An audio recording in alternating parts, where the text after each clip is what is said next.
Sir मला तुम्हाला हे विचारायचं आहे की लोकशाही शासन व्यवस्थेतील राज्याची जबाबदारी काय निश्चित करण्यात आली आहे असं आपल्याला वाटतं? ढोबळे सर. नाही, लोकशाही स्टेटमध्ये राज्याचीच जबाबदारी असते सगळी.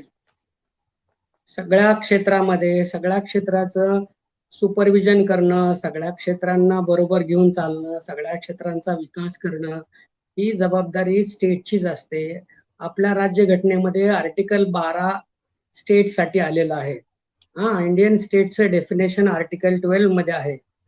मुद्दा असा आहे की सगळे प्रयत्न बंडानंतर 1885 पासून ते 2022 पर्यंत जे सगळे प्रयत्न जे चालू आहेत ते इंडियन स्टेट अधिक अर्थपूर्ण व्हावं आणि अधिक लोकांशी कमिटेड राहावं आणि लोकांच्या भावभावनांचा, लोकांच्या जीवनातल्या वास्तविक प्रश्नांचा निपटारा करण्याची भूमिका, लोकांना सुरक्षित स्थिर लाईफ देण्याची भूमिका, त्यांची डेव्हलपमेंट करण्याची भूमिका ही शासन संस्थेचीच आहे. भारतीय शासन संस्थेचीच ती जबाबदारी आहे आणि याच्यापासून भारतीय शासन संस्था पळू शकत नाही. पण मी पुन्हा एक गोष्ट सांगतो, सगळ्यांनाच सांगतो तुम्हाला, की कॉन्स्टिट्यूशनच्या बाबतीमध्ये डिसेंबर 1952 मध्ये आंबेडकरांनी एक पुन्हा लॉ लायब्ररीमध्ये भाषण केलेलं होतं.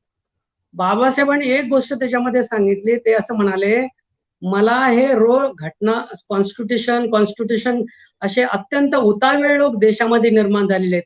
हे कधीचं वक्तव्य आहे डॉक्टर आंबेडकरांचं? 1952चं. 2 वर्षच कॉन्स्टिट्यूशन निर्माण होऊन झाली होती. बाबासाहेब असं म्हणाले त्या व्याख्यानामध्ये की लोक अत्यंत उतावीळपणे कॉन्स्टिट्यूशनचा विचार करतायत आणि मला लोकांची भीती वाटायला लागली. माझ्या समजुतीप्रमाणे मी जेवढं बाबासाहेबांना मागच्या 40-45 वर्षात वाचलं, त्यांच्या कुठल्या मांडणीमध्ये मला कुणाची भीती वाटते असं वाक्य नाही वाचण्यात आलेलं. पण डिस्ट्रिक्ट लॉ लायब्ररी जी पुण्याची आहे त्याच्यामध्ये 52ला केलेल्या भाषणामध्ये बाबासाहेबांनी याचा उल्लेख केलेला आहे की रोज उठून लोक कॉन्स्टिट्यूशन करतायत आणि त्या लोकांची मला भीती वाटायली. पुढे जाऊन असं बाबासाहेब म्हणाले की ज्यांना कुणाला मोडायची ना ही कॉन्स्टिट्यूशन, त्या दुसऱ्या गटात येतो, चला मी त्याच्यामध्ये येतो. तुम्हाला मोडायची ना तर मी सामील होतो तुमच्या गटामध्ये. पण तुम्हाला मी एक सांगतो, ही कॉन्स्टिट्यूशन म्हणजे काय आणि कॉन्स्टिट्यूशनल मॉरॅलिटी त्याच्यामध्ये त्यांनी सांगितली. ते म्हणाले कॉन्स्टिट्यूशन मध्ये काय आहे, हे एक मार्गदर्शन करणारं समाजाने, देशाने जगाकडे, स्वतःकडे कसं बघावं, आपल्या समाजाचं, आपल्या नागरिकांची उन्नती, विकास आणि त्याची शांतता आणि त्याला मानवी जीवन त्याला अधिक उन्नत देण्यासाठीचे काय प्रयत्न करायला पाहिजे त्याचं गाईड करणारं कॉन्स्टिट्यूशन असतं. आणि ते उदाहरण ते म्हणाले की मी हे कॉन्स्टिट्यूशनल मॉरॅलिटी आपल्या समाजाने जर नाही पाळली किंवा आपल्याकडं स्टेटनं जर ती पाळली नाही, सत्ताधारी राज्यकर्त्यांनी जर ती पाळली नाही, तर मोठी पेचीदा परिस्थिती येऊ शकते, विचित्र परिस्थिती येऊ शकते.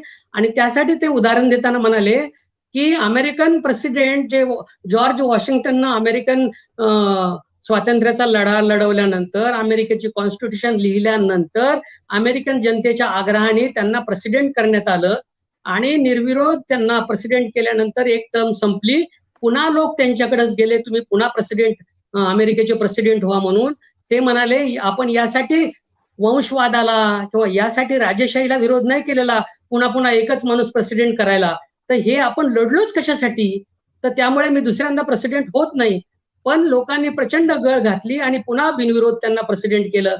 तेच लोक त्यांची ती टर्म दुसरी संपल्यानंतर तिसऱ्यांदा लोक त्यांच्याकडे गेले आणि त्याच भावना ते व्यक्त करायला लागले आणि तुम्हीच पुन्हा प्रेसिडेंट व्हा असं त्यांना पुन्हा विनंती करायला लागले.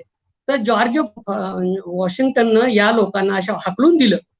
आणि लोकशाही आपण कशासाठी आणलेली आहे की आपल्यामध्ये परिवर्तन आलं पाहिजे. आपल्यामध्ये एकाच कुटुंबातली लोक, एकच व्यक्ती पुन्हा ती पॉवर सांभाळत असेल, पुन्हा ती पॉवर कंट्रोल करत असेल, तर मग लोकशाहीचा काय अर्थ आहे? तर ही एक आपल्याकडे याचा लॅकून आहे मोठा. आपल्याकडे पाहतोय आपण 75 वर्ष की सामंती व्यवस्थेप्रमाणे आपण लोकशाहीचा गाडा हाकतोय.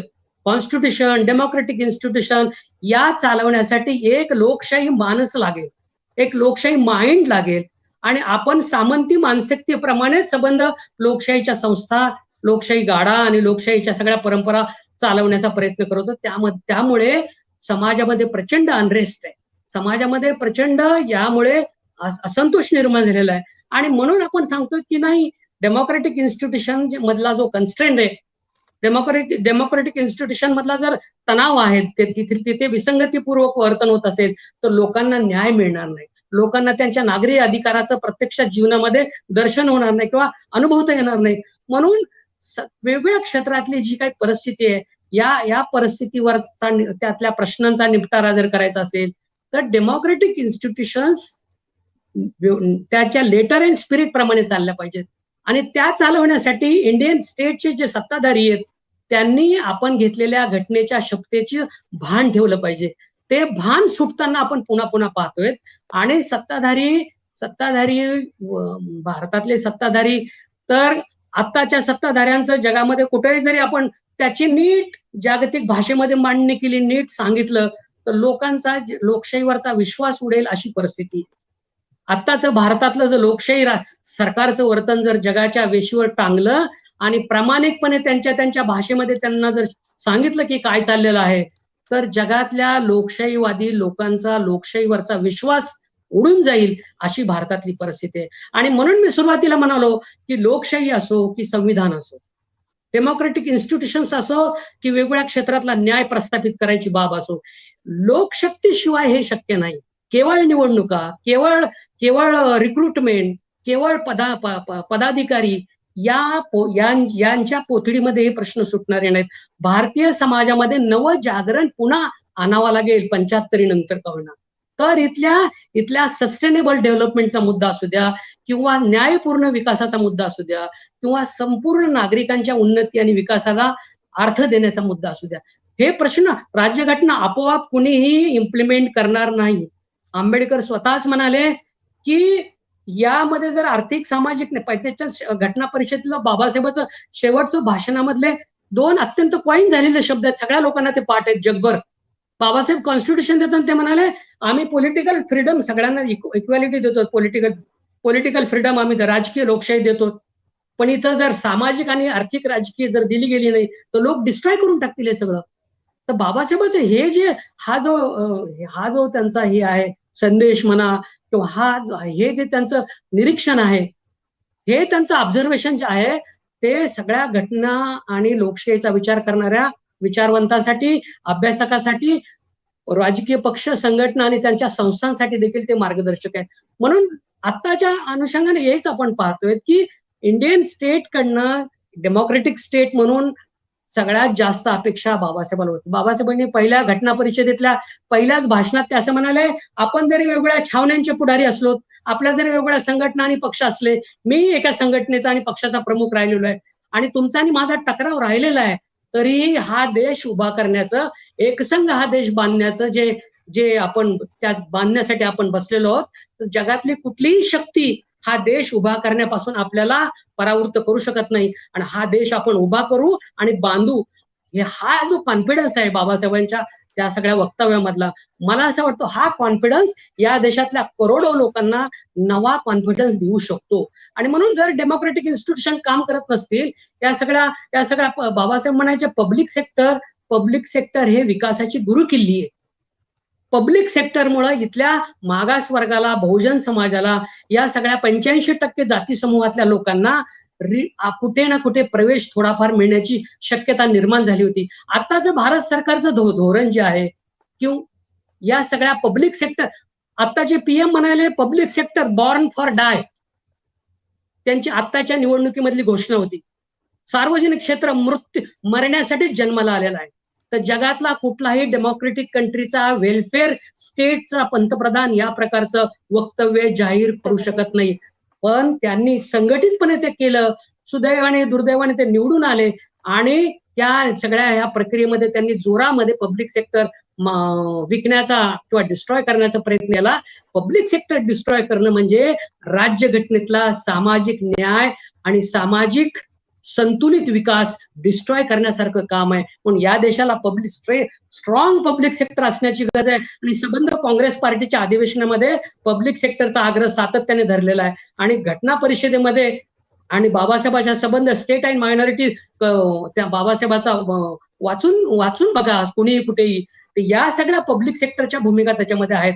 तर आर्थिक समानतेचा मुद्दा, सामाजिक समानतेचा मुद्दा राज्यघटनेमध्ये अग्रक्रमाने या भूमिकांमुळे आलेला आहे. म्हणून इंडियन स्टेटकडनं हीच अपेक्षा आहे, जर हे कल्याणकारी स्टेट आहे घटनात्मक दृष्ट्या, तर घटनेची जी काही अभिवचने आहेत, घटनेची जी काही मार्गदर्शन आहेत किंवा घटनेचे जे मॅन्डेट आहेत, याला इन्फोर्स करण्यासाठी त्यासाठीचे कायदे आणि धोरणे आणण्याची गरज आहे. राज्यघटनेतलं कुठलंही आर्टिकल डायरेक्ट इम्प्लिमेंट करता येत नसतं. हे एक मोठाच घोळ आहे आपल्याकडच्या विचारवंतांमध्ये. राज्यघटना इम्प्लिमेंट अशी डायरेक्ट नाही करता येत. त्या आर्टिकलच्या अंतर्गत राज्याला किंवा केंद्राला कायदा बनवावा लागतो, धोरण आणावं लागतं. कायदा बनवला तर त्याची तो इम्प्लिमेंट करण्यासाठी रूल आणावा लागतो. कारण तो इम्प्लिमेंट जर नाही केला तो कायदा, तर मग त्याची जी तरतूद असते त्याला कोर्टात जाण्याची, सरकारविरोधी जाण्याची आणि त्या अधिकाऱ्याला त्यांना त्याच्यामध्ये शिक्षा करण्याची, ही प्रोसेस आहे कॉन्स्टिट्यूशन इम्प्लिमेंट करण्याची. म्हणून मुद्दा असा आहे की कॉन्स्टिट्यूशनचा भर आर्थिक सामाजिक न्यायाच्या मुद्द्याला धरून आहे. आपण 75 साजरी करत असताना ढोबळे सर, भारतीय शासन संस्थेनं याच्यावर भर दिला पाहिजे आणि लोकांनी त्यासाठी आपली ताकद लावली पाहिजे, पॉलिटिकली, सोशली आणि वैचारिक दृष्ट्या देखील मी असं म्हणेल. तर या निमित्तानं आपण या गोष्टीचा आग्रह धरण्याचा एक राष्ट्रीय जागरण, पुनर्जागरण, पुन्हा एक आंदोलन 91 नंतर त्याची गरज वाढलेलीच आहे दिवसेंदिवस आणि आताही ते वाढलेले. इंडियन स्टेटनं आपली कॉन्स्टिट्युशनल रिस्पॉन्सिबिलिटी किंवा ड्युटीज ज्या आहेत त्या पूर्णपणे करायला पाहिजे आणि त्या ड्युट्या जर ते करत नसतील तर भारतीय समाजाने, वेगवेगळ्या सामाजिक शक्तींनी या संदर्भातलं राजकारण, समाजकारण, अर्थकारण करण्याची नितांत गरज आहे. मी तर मानतो हीच त्याची वेळ आहे. हाच त्याचा हाय टाइम आहे. तर त्या प्रकारची एक भूमिका political social line of action देशभर उभी राहण्याची गरज आहे. आणि ऍग्रिकल्चर मध्ये असं आहे की आर्टिकल 21 हे सांगतं right to life with dignity. मागच्या 2005 पासून 2019 पर्यंत 6 लाख शेतकऱ्यांच्या आत्महत्या झाल्या. त्या 2 कायद्याच्या अनुषंगाने वर्षभर आंदोलन झालं. तर ज्या देशामध्ये अन्नधान्य उत्पादन करणारेच लोक आत्महत्या करायला लागलेले आहेत, त्या देशातल्या इकॉनॉमीवर काय बोलणार?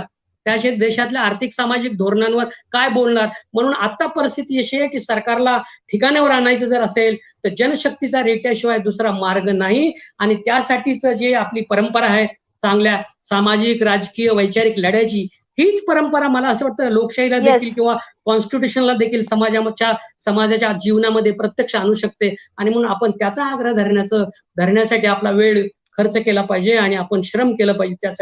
त्यासाठी अधिक संघटितपणे प्रयत्न करण्याची गरज आहे आणि सगळ्यांना बरोबर घेऊन जाण्याची एक व्यापक भूमिका आपण याच्यामध्ये केली पाहिजे असं मला वाटतं.